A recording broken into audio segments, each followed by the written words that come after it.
Hello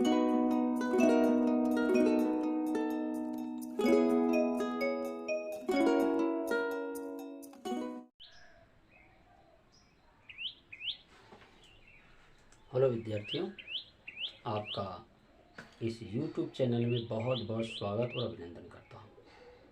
आज मैं UP board की कक्षा 10वीं की गणित शुरू करने वाला हूँ, जिसमें जो है हम पहला चैप्टर शुरू करेंगे, जिसका नाम है वास्तविक संख्याएं, रियल नंबर्स। तो सबसे पहले हम जानने की कोशिश करेंगे कि रियल नंबर्स हैं क्या, वास्तविक संख्याएं कहते किन्हें हैं। तो आइए बिना देर के हम शुरू करते हैं अपना चैप्टर वास्तविक संख्याएं, रियल नंबर, जो यूपी बोर्ड की कक्षा 10वीं की पहला पाठ है।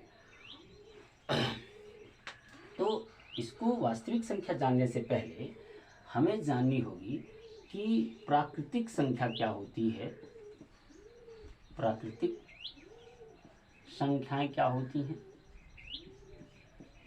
दूसरी चीज जाननी होगी कि पूर्ण संख्याएं क्या होती हैं, पूर्ण संख्याएं क्या होती हैं, संख्याएं क्या होती हैं। तीसरी चीज जाननी होगी हमें कि पूर्णांक क्या होते हैं, पूर्णांक क्या होते हैं। और चौथी चीज हमें जाननी होगी परिमेय संख्याएं क्या होती हैं, परिमेय संख्याएं क्या होती हैं। और पांचवी चीज हमें जाननी होगी कि अपरिमेय संख्याएं क्या होती हैं। तो इतनी चीज़ें अगर हम जान लें तो इन सभी को, यानी सभी प्राकृतिक संख्या, सभी पूर्णांक संख्या, सभी पूर्ण संख्या, सभी पूर्णांक संख्या और सभी परिमेय संख्याएं के सम्मिलित रूप को ही हम लोग क्या कहते हैं, वास्तविक संख्याएं कहते हैं, रियल नंबर कहते हैं।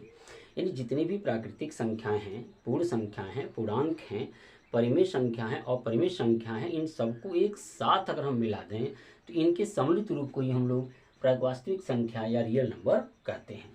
तो सबसे पहले हम चर्चा करेंगे कि प्राकृतिक संख्या क्या है। तो मैं लिखूंगा नहीं, केवल आपको बोल रहा हूँ, आप लिख लीजिएगा कि गणना करने वाली या गिनती करने वाली संख्याओं को हम प्राकृतिक संख्याएं कहते हैं। एक बार फिर हम रिपीट कर देते हैं, गिनती करने वाली संख्याओं को हम प्राकृतिक संख्याएं कहते हैं। आप इसे नोट्स बना लें और अब लिखते रहें, और जब भी आप पढ़ने बैठें तो निश्चित रूप से कलम और कॉपी लेकर के ही बैठें। फिर से मैं लिखता हूँ, फिर से बोलता हूँ, प्राकृतिक संख्या, गणना करने वाली या गिनती करने वाली संख्याओं को हम लोग प्राकृतिक संख्या कहते हैं। जैसे उदाहरण में 1 2 3 4 5 6 7 8 9 10 11 सो ऑन इनफाइनाइट तक, यानी अनंत तक। यानी एक से लेके अनंत तक की संख्या। अनंत क्या होती है, ऐसा स्थान जिसके विषय हमें कोई ज्ञान नहीं है, यानी वह स्थान, वह संख्या जिसके विषय हम नहीं जानते, उस संख्या को बोलते हैं अनंत संख्या। यानी एक से लेके जहाँ तक आप गणना कर सकते हो वहाँ तक की संख्याओं को हम लोग प्राकृतिक संख्याएं कहते हैं। दूसरी है अपनी पूर्ण संख्या। यदि हम प्राकृतिक संख्या परिवार में शून्य यानी जीरो को शामिल कर लें, यदि हम अपनी प्राकृतिक संख्या परिवार में शून्य अर्थात जीरो को शामिल कर लें तो उन सभी संख्याएं, तो वह संख्याएं हमारी पूर्ण संख्याएं कहलाने लगती हैं। जैसे यदि यह प्राकृतिक संख्या परिवार है, इसमें मैं शून्य से लिखना शुरू करूं तो ये जो संख्या मिली, ये सब संख्याएं क्या कहलाती हैं, पूर्ण संख्याएं कहलाने लगती हैं। वही प्राकृतिक संख्या क्या कहलाने लगती है, पूर्ण संख्या कहलाने लगती है। कहने का मतलब ये है, अतीत करने का तात्पर्य यह है कि एक जो प्राकृतिक संख्या होती है, एक से शुरू होकर अनंत तक चलती है, और जो पूर्ण संख्या होती है वो जीरो से शुरू होकर के अनंत तक चलती है। तीसरी जो बात है, हम पूर्णांक की कहेंगे, इंटीजर नंबर की कहेंगे, इसे हम इंग्लिश में बोलते हैं नेचुरल नंबर, ये होल नंबर, ये इंटीजर नंबर। तो अगर मैं पूर्णांक की बात करूंगा तो आप छोटे क्लास में ऐसे जीरो स्थापित किए होंगे और दाईं तरफ जाने पर आपको धन संख्याएं मिली होंगी, जैसे 1 2 3 4 5, और बाईं तरफ आने पर आपको ऋणात्मक संख्याएं मिली होंगी, और यह भी आपकी अनंत तक जा सकती हैं। ये भी संख्या कहाँ तक जा सकती हैं, अनंत तक जा सकती हैं। अब इस तरह से आपकी जीरो से बड़ी और 0 से छोटी संख्याओं के सम्मिलित रूप को, यानी 0 से बड़ी और 0 से छोटी संख्याओं के सम्मिलित रूप को हम क्या कहते हैं? पूर्णांक कहते हैं। 0 से बड़ी संख्याएं जो होंगी उन्हें हम कहेंगे धन पूर्णांक, उन्हें कहेंगे हम धन पूर्णांक, और 0 से जो छोटी संख्याएं होंगी उन्हें हम बोलेंगे ऋण पूर्णांक। तो आप देखेंगे कि आपको दो तरह के पूर्णांक मिलेंगे, एक धन चिन्ह के साथ जिन्हें हम धन पूर्णांक कहेंगे, और एक ऋण के चिन्ह के साथ जिन्हें हम ऋण पूर्णांक कहेंगे। इन सभी को यदि एक साथ मिला दें तो जितनी भी संख्याएं आपको मिलेंगी वो सब की सब आपकी क्या कहलाएंगी? पूर्णांक संख्याएं कहलाएंगी। तो आप एक तरह से देखेंगे जो आपकी प्राकृतिक और पूर्ण संख्याएं हैं वह क्या है? एक धन पूर्णांक ही संख्याएं होती हैं। अब हम चौथी की बात करेंगे परिमेय संख्या की। तो परिमेय संख्या होती क्या है, मैं उसके विषय में आपको बताता हूँ। तो परिमेय संख्या वे संख्याएं होती हैं जिन्हें हम P/Q के रूप में लिख सकते हैं, यानी परिमेय संख्या, परिमेय संख्याएं यानी वे संख्याएं जिन्हें हम P/Q के रूप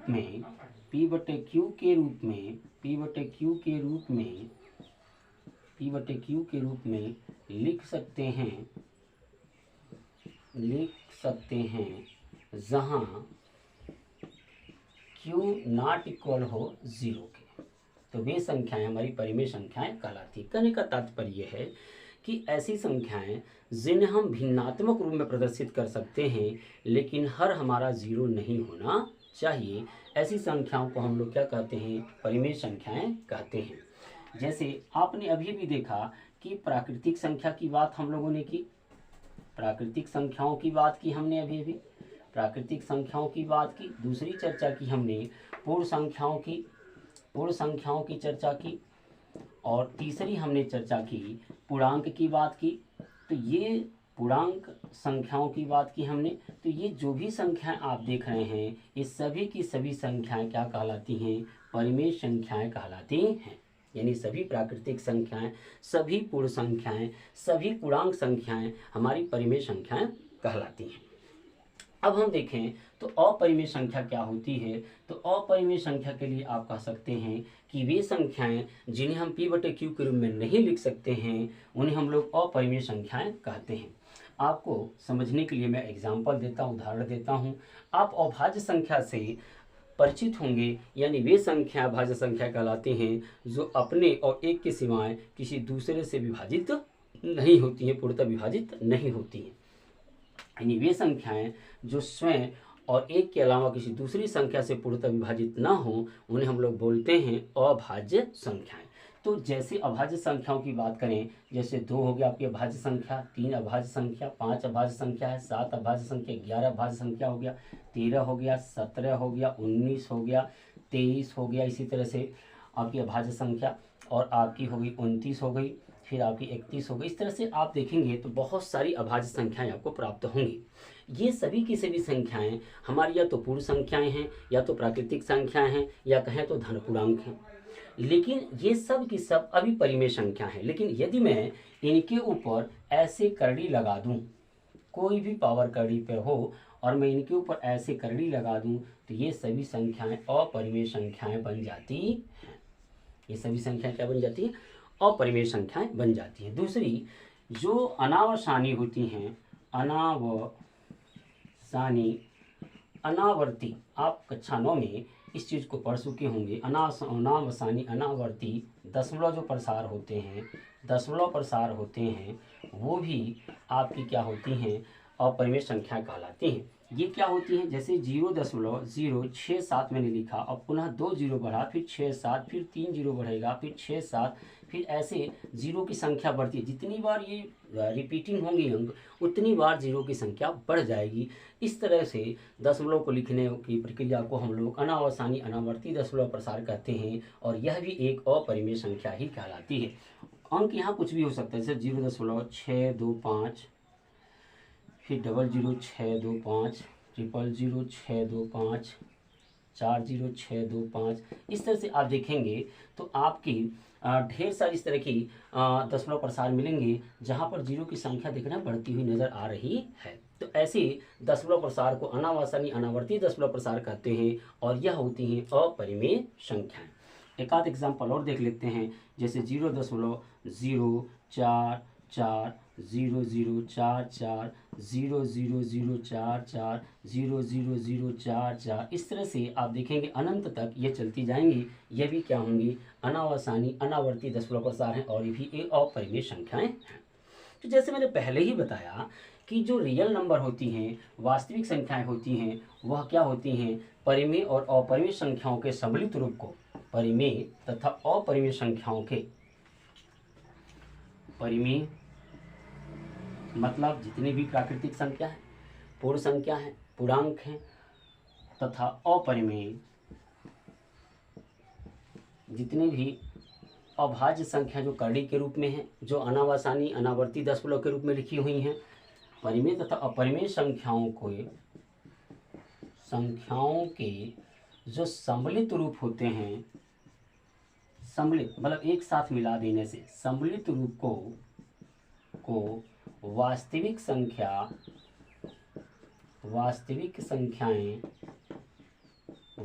संख्याएं या रियल नंबर कहते हैं।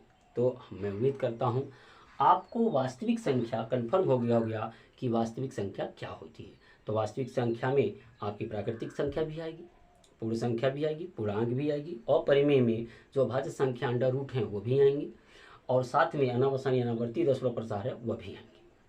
तो ये सब वास्तविक संख्याएं कहलाती हैं, यानी परिमेय तथा अपरिमेय संख्याओं के सम्मिलित रूप को हम लोग वास्तविक संख्याएं कहते हैं। तो नेक्स्ट वीडियो में हम लोग यूक्लिड के विभाजन एलोग्रिथम की सहायता से सीखेंगे कि यूक्लिड विभाजन एलोग्रिथम होता क्या है और उसकी सहायता से हम कौन कौन सी गणितीय संक्रियाएं कर सकते हैं। तो आज जो है हमने चैप्टर की शुरुआत की है और आपको केवल परिचय दिया वास्तविक संख्याओं के विषय में। तो नेक्स्ट वीडियो में हम फिर मिलते हैं, तब तक आप इतना अध्ययन करें और अपने चीज़ों को दोहराते रहें, छुट्टी का आनंद उठाते रहें और पढ़ते रहें। तो फिर नेक्स्ट वीडियो मिलते हैं, तब तक के लिए मैं आपसे विदा लेता हूँ। जय हिंद, जय भारत।